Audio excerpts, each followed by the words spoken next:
नमस्कार दोस्तों, hashtag star fact channel में आपका स्वागत है। Today we are discussing about one word cardiology. हृदय संबंधित अध्ययन को हम कार्डियोलॉजी कहते हैं। हृदय हमारे शरीर का बहुत ही महत्वपूर्ण अंग है। हृदय कभी न रुकने वाला, हर वक्त काम करने वाला पार्ट है शरीर का। यह कभी भी आराम नहीं करता। आपके सीने के बीचों बीच स्थित है यह अपने आप सिकुड़ता और फैलता रहता है, अर्थात पंप करता रहता है, जिससे फेफड़ों से ऑक्सीजन युक्त रक्त आपके हृदय में आता है और उसके बाद हृदय से आपकी कोशिकाओं में जाता है और फिर कोशिकाओं से कार्बन डाइऑक्साइड युक्त रक्त फिर हृदय में आता है और हृदय से फिर फेफड़ों में जाता है। आप श्वसन करके जो ऑक्सीजन को अंदर लेते हैं, उसकी ज़रूरत हमारे शरीर की कोशिकाओं को पड़ती है।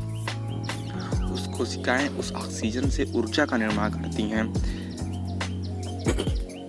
जिससे हमारा शरीर यह काम करता है।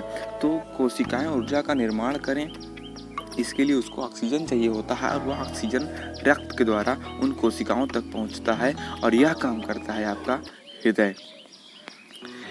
हृदय के बारे में हम महत्वपूर्ण बिंदुओं को यहाँ डिस्कस करेंगे। आप देखें कि हृदय का अध्ययन कार्डियोलॉजी कहलाता है, ये बात तो हो गई है।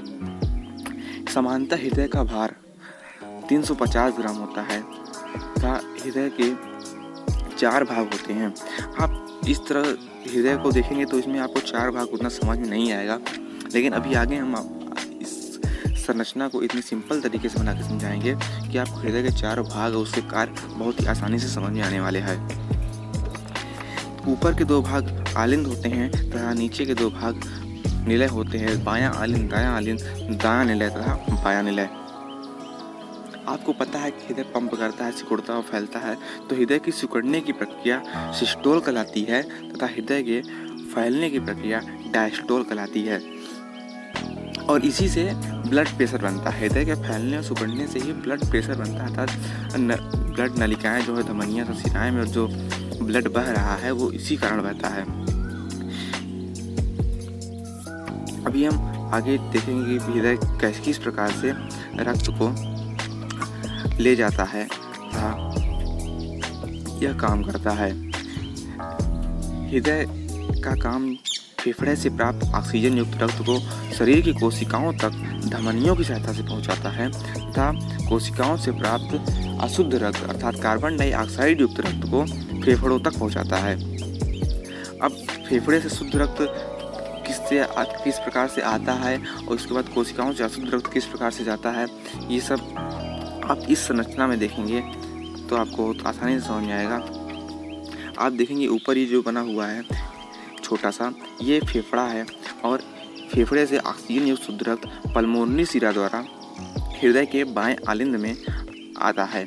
हमने अभी आपको बताया था, हृदय में 4 कक्ष होते हैं, ये वही 4 कक्ष हैं। एक दायां आलिंद, दूसरा बायां आलिंद, नीचे दायां निलय तथा बायां निलय। तो पल्मोनरी शिरा द्वारा ऑक्सीजन युक्त शुद्ध रक्त आपके हृदय के बायां आलिंद में आता है। उसके बाद जब हृदय पंप करता है तो ये आपका वाइकिस्पिड वाल्व है, ये खुलता है। ये सिकुड़ता फैलता रहता है हृदय, इससे आपका वाइकिस्पिड वाल्व खुलता है। एक बात और यहाँ पे आप नोट करिएगा कि हृदय में 4 वाल्व पाए जाते हैं, उसको मैंने हाईलाइट करके रखा हुआ है। अब जब पंप किया तो ये वाइकिस्पिड वाल्व खुला और ये ऑक्सीजन युक्त शुद्ध रक्त बाएं निलय में आ जाता है।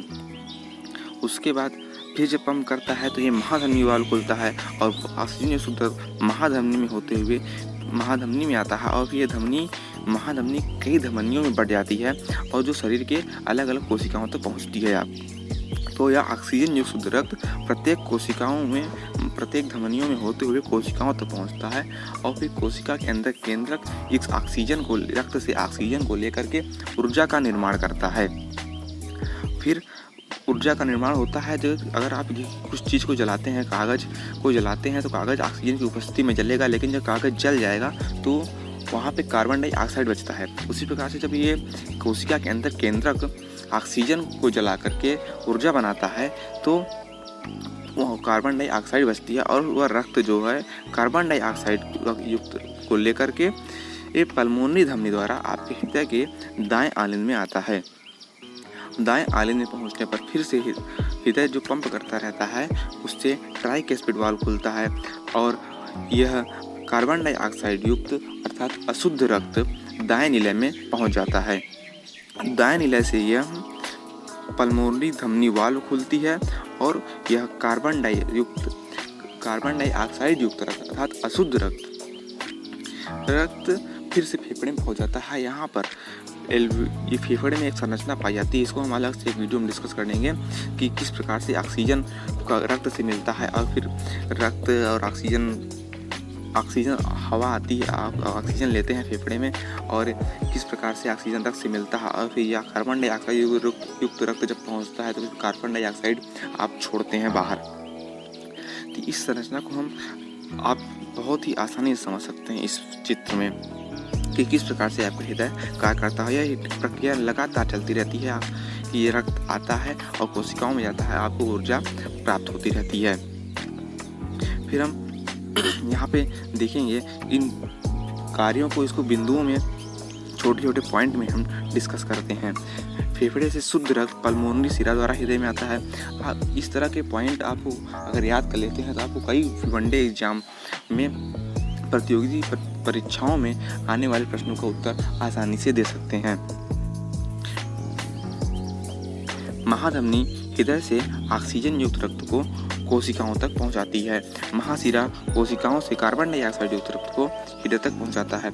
दोस्तों यहाँ पे एक अपवाद है, उस अपवाद को समझते हैं, इससे बहुत ही ज़्यादा प्रश्न बनते हैं। धमनियाँ सदैव शुद्ध रक्त को ऑक्सीजन युक्त रक्त को हृदय से दूर अंगों की ओर ले जाती हैं, परंतु अपवाद स्वरूप पल्मोनरी धमनी कार्बन डाइऑक्साइड युक्त रक्त तथा अशुद्ध रक्त को फेफड़े की ओर ले जाती है। अभी इसको हम ये देखेंगे, यहाँ पर देखेंगे, आप देखेंगे इस संरचना में कि जितनी धमनियाँ हैं ये ऑक्सीजन युक्त रक्त को ले जा रही हैं, लेकिन एक धमनी, ये पल्मोनरी धमनी जो है ये कार्बन डाइऑक्साइड तथा अशुद्ध रक्त को ले जा रही है। इस चीज़ को आप याद कर लेंगे कि धमनियाँ जितनी भी हैं ये ऑक्सीजन युक्त रक्त लेकर जा रही हैं, लेकिन एक धमनी पल्मोनरी धमनी वह अशुद्ध रक्त को लेकर जा रही है। और एक अपवाद है, सिराएं सदैव अशुद्ध रक्त को हृदय की ओर ले जाती हैं, परंतु पल्मोनरी सिरा शुद्ध रक्त को लेकर जाती है। ये आप देखेंगे कि यहाँ पे जितनी सिराएं हैं सब कार्बन डाइऑक्साइड युक्त रक्त को लेकर जाती हैं, फिर महाशिरा में मिलती हैं। महाशिरा भी अशुद्ध रक्त को लेकर जा रही है, लेकिन पल्मोनरी सिरा शुद्ध रक्त को लेकर जा रही हैं। ये सिरा तथा धमनी आपके शरीर के हर अंगों में पूरी तरह से, जिससे कोशिकाओं के साथ में पाइप की तरह फैली हुई हैं और जो रक्त का आदान प्रदान करती रहती हैं। तो दोस्तों, कार्डियोलॉजी के संबंधित महत्वपूर्ण बिंदु को हम चर्चा कर चुके हैं। अब आप और भी इस तरह से बायोफैक्ट अपडेट होने के लिए मेरे चैनल को सब्सक्राइब कीजिए और लाइक कीजिए। थैंक यू दोस्तों, जय हिंद।